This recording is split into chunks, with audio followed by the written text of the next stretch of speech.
Assalamualaikum warahmatullahi wabarakatuh. Dan kesempatan ini kita akan belajar bersama bagaimana cara mengubah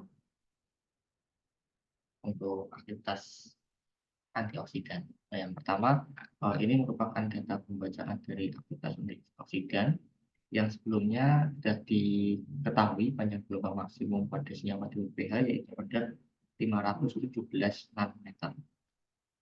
Jadi, data ini adalah data pembacaan dari sampel pada panjang gelombang 517 nanometer.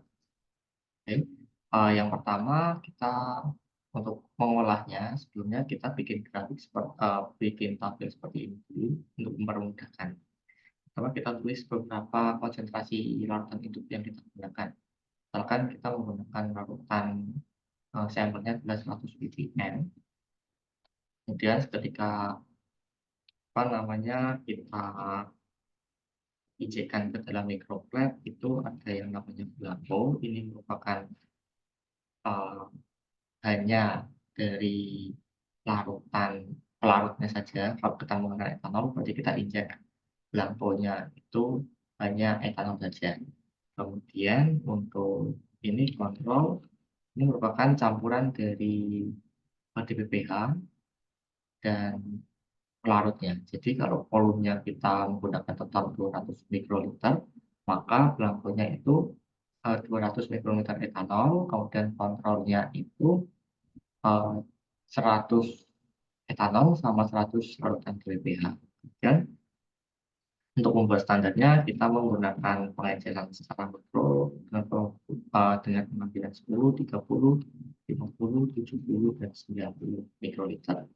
Nah, langkah pertama kita buat dulu tabelnya seperti ini, kemudian untuk mengetahui konsentrasi berapa, itu kita bisa klik di sini dengan cara sama dengan kita klik ini dikali larutan bakunya, kita kunci dengan menekan F4 dan dikali dengan volume yang diambil itu total volume. Kebetulan total volume yang kita gunakan adalah 110 liter.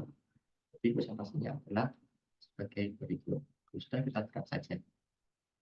Nah, langkah keduanya setelah kita menentukan volume pengejaran konsentrasi, kita mengambil absorbasi dari sampelnya. Kita contohkan pada sampel B di sini kita menggunakan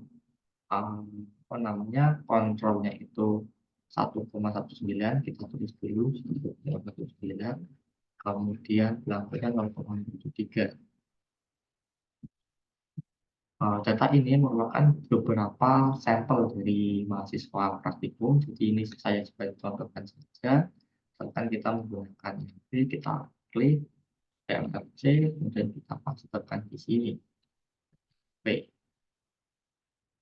Nah, biar lebih bagus seperti ini.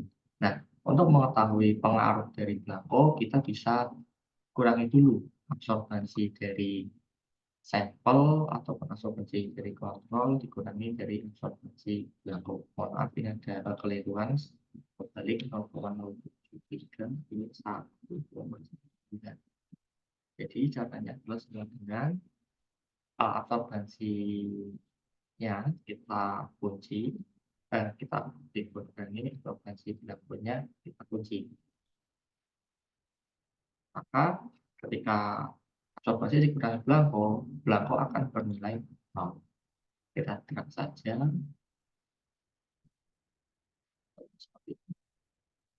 Nah, untuk menghitung inhibisi, kita fokuskan ke standarnya saja. Biar mudah saya ganti warna abu. Jadi ini kita sama dengan huruf buka absorbansi kontrol dikunci dikurangi absorbansi dari sampel dan di sini yang dikurangi sama belangko kurung dibagi absorbansi kontrol kunci. Yaitu kita klik. Nah, ketemu inhibisinya sebesar itu. Nah, selanjutnya untuk menghitung persentase inhibisi tinggal kita kalikan 100%. Dan ini kali 100%. Dan ini dan kita ubah satuannya ke persen.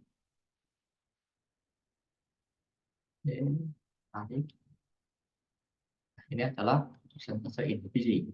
Untuk selanjutnya, ketika sudah kita menemukan persentase inhibisi, kemudian kontrol, maka selanjutnya adalah kita membuat grafik. Caranya bisa klik sisihkan atau insert, kita pilih yang scatter atau sebar. Nah, sebelumnya kita klik dulu ke kolom kosong agar kita bisa mengeditnya dengan mudah. Terus di sini, langkah keduanya kita pilih data. Tambahkan sumbu X ya adalah konsentrasi dan sumbu Y ya, itu adalah persentase inhibisi. Oke, ketika sudah kita klik kanan, kemudian tambahkan straight line, dan kita tampilkan kan kuadratnya, kemudian persamaan regresi linear. Terus biar lebih kelihatan, ingat sumbu X-nya adalah konsentrasi dan sumbu Y-nya adalah persentase inhibisi. Setelah dapat persamaan regresi linear, kemudian kita masukkan dulu nilainya. Slope, intercept. Slope-nya itu dia bernilai 0,008 dan intercept-nya 0,46. Untuk mengetahui nilai IC50,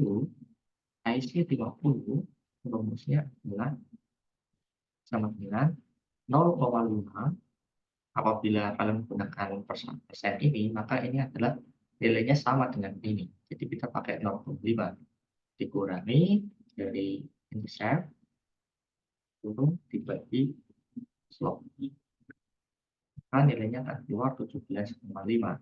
Berdasarkan studi literatur, nilai aktivitas antioksidan dikatakan sangat kuat. Apabila nilainya kurang dari 50, kemudian 50 sampai 100 itu kuat,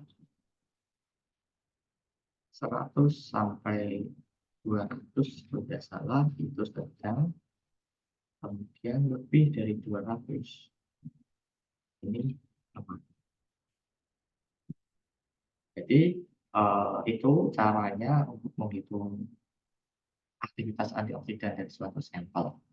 Untuk preparasinya mungkin akan saya jelaskan di bagian lain, karena beberapa kemarin praktikum mahasiswa ada yang menggunakan dropback-nya itu tidak sesuai. Jadi ketika di 10 itu dia mengambilnya kurang lebih di atas 10, jadi kurang 40. Jadi nilainya apa namanya kurang bagus atau regresinya tidak bagus. Nah ini kemarin dipantau dengan sama sehingga diperoleh regresi yang lebih baik dari sebelumnya. Sekian, terima kasih. Assalamualaikum.